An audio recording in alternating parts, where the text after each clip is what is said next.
Hello, welcome to the Fontographer tutorial series. This is the Font Meister, and today we are going to talk about importing artwork into Fontographer. Now the first thing we're going to have to do is get some vocabulary straight. The main problem that users seem to have about bringing artwork into Fontographer is to understand the difference between a bitmap and a vector.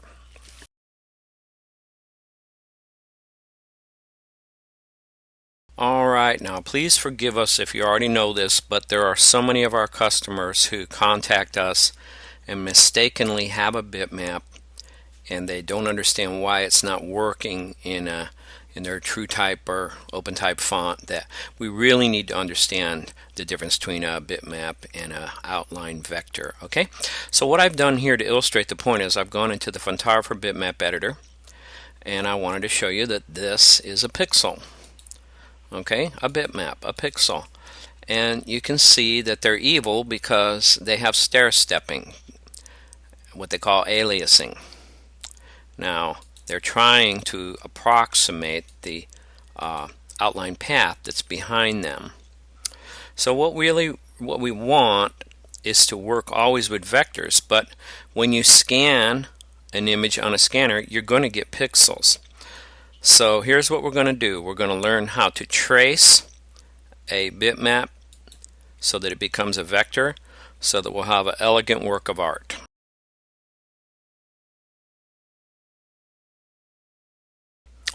Okay, now that we understand what a bitmap is, let's contrast that with a vector.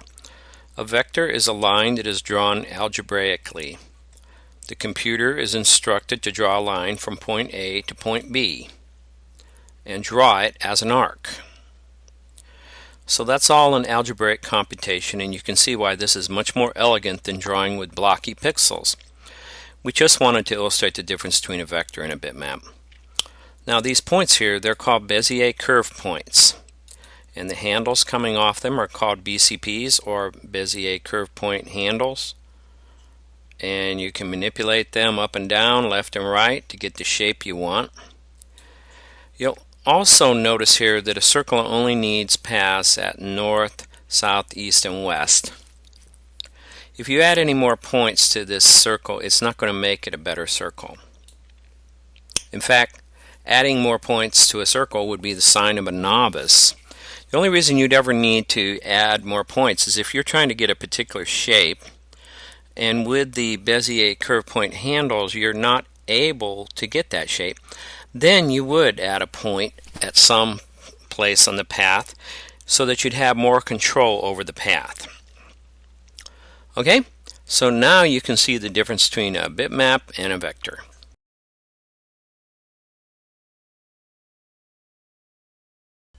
Now here you're going to notice I'm in Adobe Illustrator, and let's just assume that I had some beautiful artwork which I scanned on a piece of paper.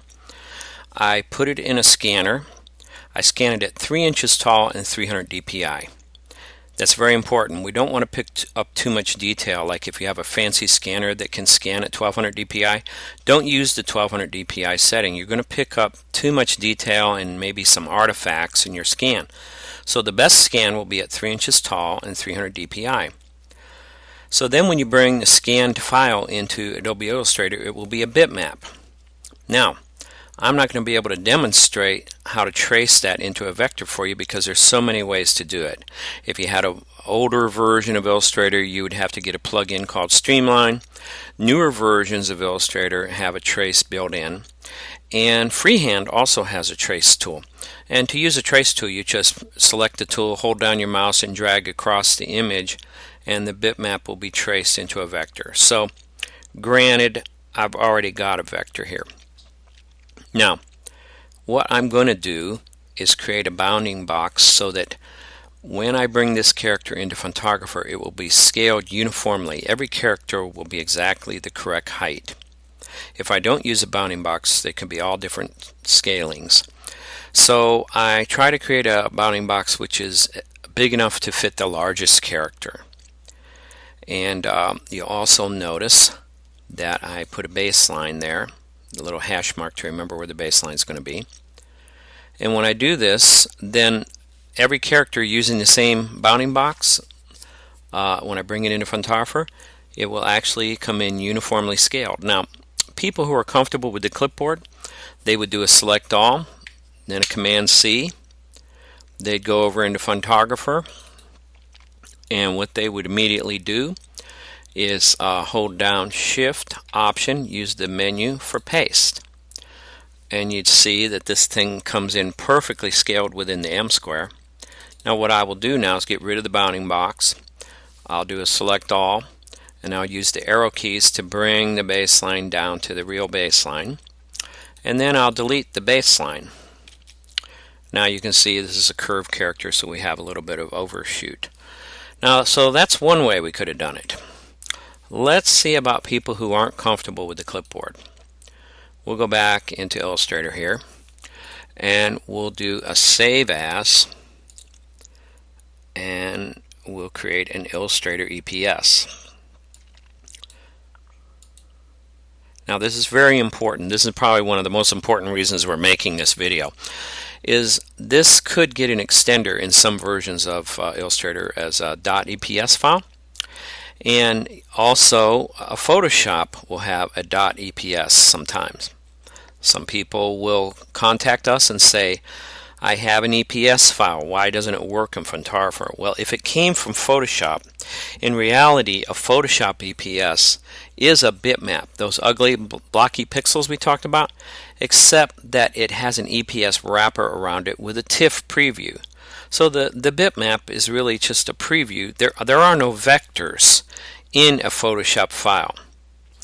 So yes, I know about clipping paths and other things you can do with paths in Photoshop, but for most people the best way to handle this conversation is you're not going to bring a Photoshop EPS into Fontographer. It's going to have to be an Illustrator EPS, and most products have an ability to export as a generic Illustrator EPS. Okay, so once you create that EPS, then all you've got to do is go into Fontographer, do a File, Import, EPS, and go out there and look for your EPS file, and it'll be the same as if you use a clipboard.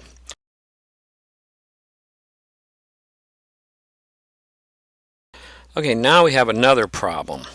We've got a character that's scaled uniformly in the M square, but the problem might be that the path direction is wrong. 99% of the time, any character that's brought in from Illustrator will have incorrect path direction. That's because Adobe Illustrator is not a font product. It uses a different path direction and fill than the font world does. So we're trying to take artwork and conform it to the font specifications. So we've got to, most of the time, we've got to go in here and repair our paths. So the first thing we do is we turn on the preview and see what's wrong. Oops, there is something wrong. Now we say, okay, I can see I've got the same problem that was being described in that tutorial there. So we come up here to the Fontographer Preferences, and we'll notice that there are little symbols here, these little circles, that tell you when you have a broken path or an adjacent path. Now this is a problem for some of our customers. They will swear that when they were in Illustrator, their artwork did not have any open paths or problems with the points. But you see, it's the difference between artwork in Illustrator and the font specifications. So adjacent points could be points which are one hair away from each other, but they are not actually joined. So these preferences here are actually going to tell us when that is the case. Alright, so here's what we do. We come in here, I'm going to force one to be broken. And we see that the preferences are warning us that these are adjacent points. The way to repair it is to pull it out to the side and then pull it back on top of the other point. Okay, now the next thing you'd do would be to go ahead and check your fill.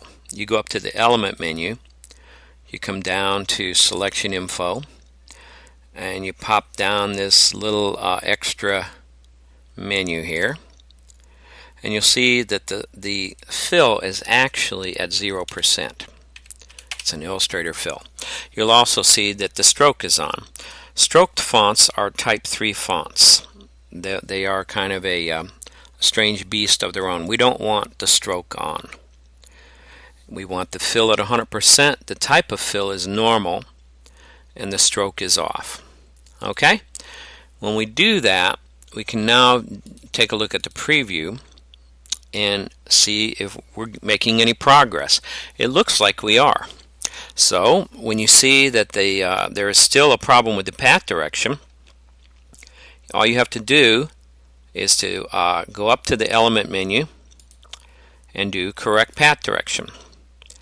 And then you can make sure the path direction by clicking on one of the outer paths.